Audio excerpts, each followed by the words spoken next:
Sir, നമ്മൾ ഇപ്പോൾ ഈ ചർച്ചയ്ക്ക് ആധാരമായിട്ടുള്ള ഈ കോടതി ഉത്തരവ് നമുക്ക് പോപ്പുലർ ഫ്രണ്ട് ഒരു ചരിത്രം ആ കോടതി ഉത്തരവിലെ ആ ഒരു വിധിന്യായത്തിൽ പറയുന്നുണ്ട്.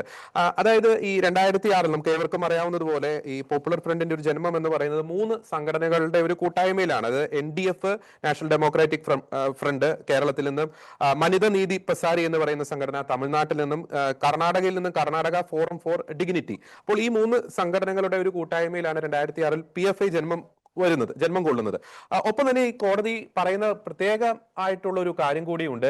ഈ പോപ്പുലർ ഫ്രണ്ടിന്റെ പ്രവർത്തകരെല്ലാം തന്നെ മുമ്പ് സർക്കാർ നിരോധിച്ച 2001 നിരോധിച്ച സിമിയുടെ പ്രവർത്തകരായിരുന്നു എന്ന വളരെ പ്രധാനപ്പെട്ട ഒരു വസ്തുത കോടതി ചൂണ്ടിക്കാണിക്കുന്നുണ്ട്. അപ്പൊ എന്റെ ഒരു ചോദ്യം ഇതാണ്, സിമി നിരോധിക്കപ്പെട്ടു, പിന്നീട് NDF, അതിനുശേഷം പോപ്പുലർ ഫ്രണ്ടും നിരോധിച്ചു. ഇനി മറ്റൊരു രൂപത്തിൽ ഈ പോപ്പുലർ ഫ്രണ്ട് ഉയർത്തുന്ന ഒരു ആശയം കേരളത്തിൽ ഉയർന്നു വരാനുള്ള എല്ലാ സാധ്യതയുമില്ലേ? ഒരു നിരോധനത്തിലൂടെ മാത്രം നിലവിൽ കേരളത്തിൽ വളരെയധികം നമ്മൾ വിചാരിക്കുന്നതിനേക്കാൾ അപ്പുറം ആഴത്തിൽ വേരിറങ്ങി കഴിഞ്ഞിരിക്കുന്ന ഒരു തീവ്രവാദ ആശയത്തെ, ഇസ്ലാമിക തീവ്രവാദ ആശയത്തെ നമുക്ക് തുടച്ചു മാറ്റുവാൻ സാധിക്കുമോ? എന്തൊക്കെയാണ് എന്നേക്കുമായി ഇസ്ലാമിക തീവ്രവാദത്തെ കേരളത്തിൽ ഇല്ലായ്മ ചെയ്യുവാൻ സ്വീകരിക്കേണ്ട മുൻകരുതലുകൾ?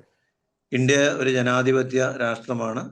നമ്മുടെ ഭരണഘടനയുടെ 20 മുതൽ 25 വരെയുള്ള വകുപ്പുകൾ അനുസരിച്ച് ഏത് മതത്തിൽ വിശ്വസിക്കാനും ആ മതം പ്രചരിപ്പിക്കാനും ഉള്ള അവകാശം നമുക്കുണ്ട്. ആ അവകാശങ്ങളെല്ലാം ഉപയോഗിച്ചുകൊണ്ട് അല്ലെങ്കിൽ ദുരുപയോഗിച്ചുകൊണ്ട് ഇവിടെ ഒരു മതരാഷ്ട്രം പോപ്പുലർ ഫ്രണ്ട് പോലെയുള്ള മുസ്ലിം തീവ്രവാദ സംഘടനകൾ ശ്രമിക്കുന്നത്. അപ്പോൾ സ്വാഭാവികമായി ഇത്തരം തീവ്രവാദ സംഘടനകളെ കുറിച്ചുള്ള ഏത് ചർച്ചകളിലും ഉയരുന്നവരും ജനവിഭാഗങ്ങൾ ഇതിനൊന്നും യോജിപ്പല്ല. അവർ സമാധാനപ്രിയരാണ്, അത് സത്യവുമാണ്. പക്ഷെ ലോകത്തുള്ള മുസ്ലിം തീവ്രവാദം നടക്കുന്ന ഏത് രാഷ്ട്രം എടുത്ത് നോക്കിയാലും അവിടെയൊക്കെ പബ്ലിക് മജോറിറ്റി, അതായത് ഭൂരിപക്ഷവും തീവ്രവാദികളല്ല, പക്ഷെ ഭരണം തീവ്രവാദികളിലായിരിക്കും. കാര്യങ്ങൾ എങ്ങനെ നടക്കണം അവർ തീരുമാനിക്കും. ശരീഅത്ത് നിയമം കാര്യങ്ങൾ നടത്തുകയും ചെയ്യും. അത്തരത്തിലുള്ള ഒരു സംവിധാനം ഇന്ത്യയിലും കൊണ്ടുവരാനാണ് പോപ്പുലർ ഫ്രണ്ട് പോലെയുള്ള തീവ്രവാദ സംഘടനകൾ ശ്രമിക്കുന്നത്. ഈ പോപ്പുലർ ഫ്രണ്ട് നിരോധിക്കപ്പെട്ടു, സിമി നിരോധിക്കപ്പെട്ടു എന്നുള്ളത് കൊണ്ട് ജോജി ചൂണ്ടിക്കാണിച്ചതുപോലെ ഇവരാരും പ്രവർത്തനം നിർത്തിയിട്ടില്ല. ഇന്നിപ്പം SDPI എന്ന് പറയുന്ന ഒരു സംഘടനയുണ്ട്. ഇന്ന് തന്നെ ചാനലുകളിലൊക്കെ വന്നുകൊണ്ടിരിക്കുന്ന ഒരു വാർത്തയുണ്ട്. ഒരു SDPI പ്രവർത്തകൻ, പണ്ട് അദ്ദേഹം പോപ്പുലർ ഫ്രണ്ടിന്റെ പ്രവർത്തകനായിരുന്നു. അദ്ദേഹം പത്തനംതിട്ടയിലെ MPയെ ചെന്ന് കാണുക, അദ്ദേഹം പരിപാടിക്ക് വിളിക്കാൻ ചെന്നതാണ്. അദ്ദേഹത്തിന് മധുരം കൊടുക്കുകയൊക്കെ ചെയ്തു. ആരും ചെയ്യുന്നില്ലെന്ന് MPയും പറഞ്ഞിട്ടില്ല. അദ്ദേഹം പറഞ്ഞു വന്നു, MPയുടെ ഓഫീസിൽ ആർക്ക് വേണേലും വരാം. അവർ വന്നു, ഞാൻ അവരെ സ്വീകരിച്ചു, വർത്തമാനം പറഞ്ഞു എന്നുള്ളതിനപ്പുറം ഒന്നുമില്ല എന്ന് പറഞ്ഞു. അപ്പൊ അവര് അവരുടെ കൃത്യമായ ലക്ഷ്യത്തോടെ കാര്യങ്ങൾ നടത്തുന്നുണ്ട് എന്നുള്ളൊരു യാഥാർത്ഥ്യമാണ്. പിന്നെ ലീക്ക് ചെയ്ത് വന്നതാണ്. ഇവിടെ ഇങ്ങനെ ഈ 2022 ആ ശ്രീനിവാസന്റെ വധം നടക്കുന്നത്. ആ ഇടയ്ക്ക് തന്നെ ഈ പ്രവർത്തകരെ പിടിച്ച കാലത്ത് തന്നെ കോടതിയിൽ NIA ഇതിനുള്ള സൂചന കൊടുത്തിരുന്നു, ഇങ്ങനെയുള്ള ചില വിവരങ്ങൾ ഞങ്ങൾ കിട്ടിയിട്ടുണ്ടെന്ന്. ഇന്നലെ അവർ കൃത്യമായ ഒരു റിപ്പോർട്ടാണ് കോടതി കൊടുത്തിരിക്കുന്നത്. ഈ ആരെയൊക്കെയാണ് ഉദ്ദേശിച്ചിരിക്കുന്നത്, അവരുടെ പ്രായം എന്താണ്, അവരുടെ വിലാസം എന്താണ്, അവരുടെ റൊട്ടീൻ, ദിവസവും അവരെങ്ങനെ എന്തൊക്കെ ചെയ്യുന്നു, ഇങ്ങനെയൊക്കെ അവർക്കൊരു റിപ്പോർട്ടേഴ്സ് വിങ് ഉണ്ടെന്നാണ് അതിനകത്ത് പറഞ്ഞിരിക്കുന്നത്. ഞാൻ വായിച്ചു മനസ്സിലാക്കി. ഈ റിപ്പോർട്ടേഴ്സ് വിങ് ഇങ്ങനെയുള്ള കാര്യങ്ങളെല്ലാം കളക്ട് ചെയ്ത് അയച്ചു കൊടുത്തിരിക്കുന്നു. അപ്പം അത് അങ്ങനെയുള്ള ഇതിനുവേണ്ടി നിയോഗിക്കപ്പെടുന്നവർക്ക് ആലുവായിലെ പെരിയാർ വാലി എന്ന അവിടെ കേന്ദ്രത്തിൽ പരിശീലനം കൊടുക്കുന്നു. ഇതൊക്കെയാണ് ഇന്നലെ NIA അറിയിച്ചിരിക്കുന്നത്. എന്നെ ഇതിനകത്ത് അമ്പരപ്പിക്കുന്ന, അല്ലെ ഭയപ്പെടുത്തുന്ന ഒരു യാഥാർത്ഥ്യം, എന്തുകൊണ്ട് കേരളത്തിലെ ഇന്റലിജൻസ് വിഭാഗം ഇതൊന്നും അറിയുന്നില്ല എന്നുള്ളതാണ്. കേരളത്തിലെ ഇന്റലിജൻസ് വിഭാഗം ഇതൊന്നും അറിയാത്തത് മലയാളികളെ ഭയപ്പെടുത്തുന്ന ഒരു സംഭവമാണ്. അറിയാത്തതും കരുതുന്നത് ഈ ഇടതു വലതു മുന്നണികൾ ഒന്നുപോലെ നടത്തുന്ന മുസ്ലിം പ്രകടനമാണ്. ഇവരെ ബഹുസമൂഹത്തിന്റെ അല്ലെങ്കിലും ഇവർക്കെതിരെ നടപടിയെടുക്കാൻ ഞാൻ ഒരു സംഭവം പറയാം. 2001 അന്നത്തെ DGP ആയിരുന്ന ലോക്നാഥ് ബെഹ്റ ജിഹാദി സംബന്ധിച്ചുള്ള ഒരു പുസ്തകം നിരോധിക്കണമെന്ന് ഗവൺമെന്റിനോട് ആവശ്യപ്പെട്ടു. അദ്ദേഹത്തെ തുടർന്ന് വന്ന അനിൽകാന്ത് എന്ന് പറയുന്ന DGP ആവശ്യപ്പെട്ടു. അതിനു മുമ്പ് പോലീസിനെ നയിച്ചിരുന്ന സെൻകുമാർ ആവശ്യപ്പെട്ടു. പക്ഷേ ഗവൺമെന്റ് ഒരു അന്വേഷണ കമ്മീഷനെ നിയമിച്ചു. പിന്നീട് എന്ത് സംഭവിച്ചു എന്ന് ആർക്കും അറിയില്ല. നിരോധനം വന്നതായി ആർക്കും അറിയത്തില്ല. അപ്പൊ ഇത്തരത്തിലുള്ള ഒരു സമീപനമാണ്. ഒന്നും നടക്കുന്നില്ല എന്നുള്ള ഒരു അറിവില്ലായ്മ കൊണ്ടല്ല, പലതും നടക്കുന്നുണ്ട്, നടന്നോട്ടെ, ഞങ്ങൾക്ക് അധികാരം പിടിക്കാൻ നല്ലത് ഇതിൻ്റെ കൂടെയൊക്കെ, അല്ലെങ്കിൽ ഇത് കണ്ടില്ലെന്ന് അടിക്കുന്നതാണ്, അല്ലെങ്കിൽ ഇവർക്ക് സംരക്ഷണം നൽകുന്നതാണ് എന്നുള്ള ഒരു ഒരു ഒരു ചിന്ത ഈ രാഷ്ട്രീയക്കാർക്കിടയിൽ പ്രബലമാണ്. പിന്നെ ഒരു ഗ്രൂപ്പിൽ ഇവിടെ രണ്ട് മുന്നണികളായി തിരിഞ്ഞിരിക്കുന്ന ഇടതു വലത് മുന്നണികളിലെ പല നേതാക്കന്മാരിലും ഒരുപോലെയുണ്ട്. അവരെ പല രീതിയിൽ സ്വാധീനിക്കാൻ ഇവർ ശ്രമിക്കുന്നതിനെ കുറിച്ചൊക്കെ ബിരിയാണി ചെമ്പിന്റെ കഥയും സ്വർണ്ണ കള്ളക്കടത്തിന്റെ കഥയും ഒന്നും തെളിയിക്കപ്പെട്ടിട്ടില്ല, എങ്കിലും വിശ്വസിക്കത്തക്ക രീതിയിൽ കേരളത്തിൽ പ്രചരിച്ചിട്ടുണ്ട്. അപ്പൊ ഇതൊക്കെ നമ്മളെ നേതൃത്വം ഇതിനൊക്കെ പിന്തുണ കൊടുക്കുക. പിന്നെ ഈ 977 പേര്, അത് പല പത്രങ്ങളിൽ വന്നിരിക്കുന്ന കണക്ക് വെച്ച് നോക്കി 1000-നപ്പുറം കടന്നു പോകുന്നുണ്ട്. അതായത് ഒരു സാദിഖ് അലിയുടെ ടൈംസ് ഓഫ് ഇന്ത്യ വന്നിരിക്കുന്ന കണക്കനുസരിച്ച് 177 പേരുടെ ലിസ്റ്റ്, അത് പിന്നെ മലയാള പത്രങ്ങളിലൊന്നും കണ്ടില്ല. അപ്പൊ 500 പേരുടെ പിന്നെ അബുവിന്റെ പിന്നെ ലാപ്ടോപ്പിൽ നിന്ന് കിട്ടിയ പെൻഡ്രൈവ് എന്ന് കിട്ടിയ ആ കണക്കുകളൊക്കെ വെച്ച് വരുമ്പോൾ, അപ്പം ഇത് ഇത്രയും പേരൊന്നും ആയിരിക്കണമെന്നില്ല. ഒരുപക്ഷെ എത്ര പേരുടെ ലിസ്റ്റ് ഉണ്ടെന്ന് നമുക്കറിയത്തില്ല. നമ്മൾ ശ്രദ്ധിക്കേണ്ട, അല്ലെങ്കിൽ ഇതിനകത്ത് വളരെ എന്നെ ഭയപ്പെടുത്തുന്ന മറ്റൊരു കാര്യം, ഒരു ജില്ലാ ജഡ്ജിയുടെ പേരുണ്ട്. എന്തിനാണ്? ജുഡീഷ്യറിയെ സ്വാധീനിക്കാനാണ്. ഒരു ജഡ്ജിയെ പേടിപ്പിച്ചു കഴിഞ്ഞാൽ, അദ്ദേഹത്തെ ആക്രമിച്ചു കഴിഞ്ഞാൽ, മറ്റൊന്നും ഭയം വളർത്താനാണ്. അദ്ദേഹത്തെ ആക്രമിച്ചു കഴിഞ്ഞാൽ, അദ്ദേഹം ഇവർക്ക് വേണ്ടി വല്ലതും ചെയ്തതാണെന്ന് പറഞ്ഞാൽ ചിലപ്പം ഇവരുടെ കേസും എല്ലാം പ്രതികൂലമായിട്ട് വിധിച്ച ആളായിരിക്കും. അദ്ദേഹത്തെ ഉപദ്രവിച്ചു കഴിഞ്ഞാൽ പിന്നീട് ജഡ്ജിമാരെല്ലാം ഭയപ്പെടും. ജീവിക്കാൻ വേണ്ടിയാണല്ലോ എല്ലാവരും ചെയ്യുന്നത്. ഇങ്ങനെ സമൂഹത്തെ ഭയം വിതച്ചാണ്. ഇതാണ് ഇസ്ലാമോഫോബിയ എന്നൊക്കെ എല്ലാവരും പറയുന്നത്. ഇതൊക്കെയാണ് ഇങ്ങനെ ഭയം ഇത് എല്ലാവരും ചെയ്യുന്നുണ്ടോ എന്ന് ചോദിച്ചാൽ ഇല്ല. പക്ഷെ കുറെ പേര് ചെയ്ത് കഴിയുമ്പോൾ ഭയം സമൂഹത്തിൽ പടരും. ഇങ്ങനെയാണ് ലോകത്തുള്ള എല്ലാ രാഷ്ട്രങ്ങളിലും തീവ്രവാദ പ്രസ്ഥാനങ്ങൾ ഇവരുടെ മുസ്ലിം തീവ്രവാദം ശക്തമാകും. നമ്മൾ വായിച്ചല്ലേ 2018 ലിബിയയിലെ ആ സിത്തേര എന്ന് പറയുന്ന ഗ്രാമത്തിൽ 21 കോപ്റ്റിക് ക്രൈസ്തവർ നിർത്തി വെട്ടി, എന്നിട്ട് അതിന്റെ വീഡിയോ എടുത്ത് ലോകം മുഴുവൻ അത് പ്രചരിപ്പിച്ചു. എന്തിനാ? ഭയപ്പെടുത്തി ആൾക്കാരെ അവരുടെ കൂടെ നിർത്തുക, അല്ലെങ്കിൽ അവർക്ക് അനുകൂലമായിട്ട് നിർത്തുക എന്നുള്ളതാണ്. അപ്പൊ ഈ ഒരു പ്രവണത ഇന്ത്യയിലുണ്ട്, കേരളത്തിൽ അത് ശക്തമായിട്ടുണ്ട് എന്നുള്ളത് ആർക്കും അറിയത്തില്ലാഞ്ഞിട്ടല്ല. ഇപ്പൊ 2021 ഐക്യരാഷ്ട്രസഭ UN കൊടുത്ത ഒരു റിപ്പോർട്ടിനകത്ത് അവർ പറഞ്ഞിട്ടുണ്ട്, കേരളത്തിൽ IS പ്രവർത്തകർക്ക് ഇപ്പോഴും സംരക്ഷണം നൽകുന്നു. ഇതൊക്കെ ഗവൺമെന്റിന് അറിയത്തില്ലാത്തതുകൊണ്ടല്ലോ, ഗവൺമെന്റിന് അറിയാം. പക്ഷെ ഗവൺമെന്റ് എടുക്കാൻ തുനിയുന്നില്ല എന്നുള്ളതാണ്. അത് ഇത്തരം കാര്യങ്ങളിലൊക്കെ ഇടതുപക്ഷത്തും കുറച്ചുകൂടെ ജാഗ്രത പുലർത്തുമെന്നാണ് നമ്മളൊക്കെ കരുതിയത്, അല്ലെങ്കിൽ ഞാൻ കരുതിയത്.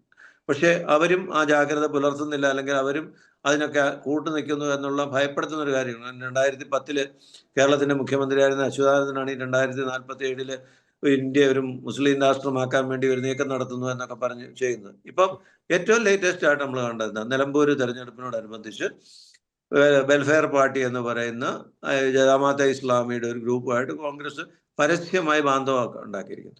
അവര് മതരാഷ്ട്രവാദമുള്ള ഒരു പ്രസ്ഥാനമാണെന്ന് അവരുടെ ആഗോള ആഗോള തത്വചിന്ത അനുസരിച്ച് നമുക്കറിയാം. പക്ഷെ അവരങ്ങനെയല്ല, എല്ലാം ഉപേക്ഷിച്ച് ഞങ്ങളുടെ ഭരണഘടന അതില്ല എന്നൊക്കെയാണ് അവരുടെ അമീർ പറയുന്നത്. പക്ഷെ സമസ്തയുടെ അധ്യക്ഷൻ മറ്റൊരു മുസ്ലിം സംഘടനയായ, അല്ലെങ്കിൽ കേരളത്തിലെ ജനങ്ങൾ ബഹുമാനിക്കുന്ന ഒരു മുസ്ലിം സംഘടനയായ സമസ്തയുടെ അധ്യക്ഷൻ കാന്തപുരം മുസ്ലിയാർ പറഞ്ഞത്, അവരുടെ ഫൗണ്ടറുടെ ആ നിലപാടുകളിൽ തന്നെ നിൽക്കുന്നവരാണ്, അങ്ങനെ പോകുന്നവരാണ്, അല്ലെന്ന് അവർ പറഞ്ഞാൽ നടക്കുക, അല്ലെങ്കിൽ അവരവരുടെ ഫൗണ്ടറുടെ നിലപാടുകൾ ഇല്ല എന്ന് പറയണം, അങ്ങനെ ഇതുവരെ പറഞ്ഞിട്ടില്ല എന്നാണ് പറഞ്ഞത്. അവര് ഇങ്ങനെയൊന്നും പറഞ്ഞിട്ടില്ല എന്ന് പറഞ്ഞാൽ നിലമ്പൂര് ജയിക്കണമെങ്കിൽ കുറച്ച് തീവ്രവാദികളുടെ കൂടെ വോട്ട് വേണം എന്ന് ഉള്ള ഒരു ചിന്തയിൽ കോൺഗ്രസിനെ പോലെയൊക്കെയുള്ള വലിയ മതേതര പാർട്ടി അധപ്പതിച്ച ഒരു സാഹചര്യമുണ്ട്. അപ്പം എന്തുകൊണ്ടാണ് ഇങ്ങനെയുള്ളവരൊക്കെ ശക്തമാകുന്നത്? ഗവൺമെന്റ് അല്ലെങ്കിൽ അധികാരമുള്ളവര് ഇതിനെതിരെ ഒരു നടപടി എടുക്കുന്നില്ല. ഇപ്പൊ NIA വന്നില്ലായിരുന്നെങ്കിൽ ഈ സംഭവം ഒന്നും നമ്മളാരും അറിയാൻ പോകുന്നില്ല.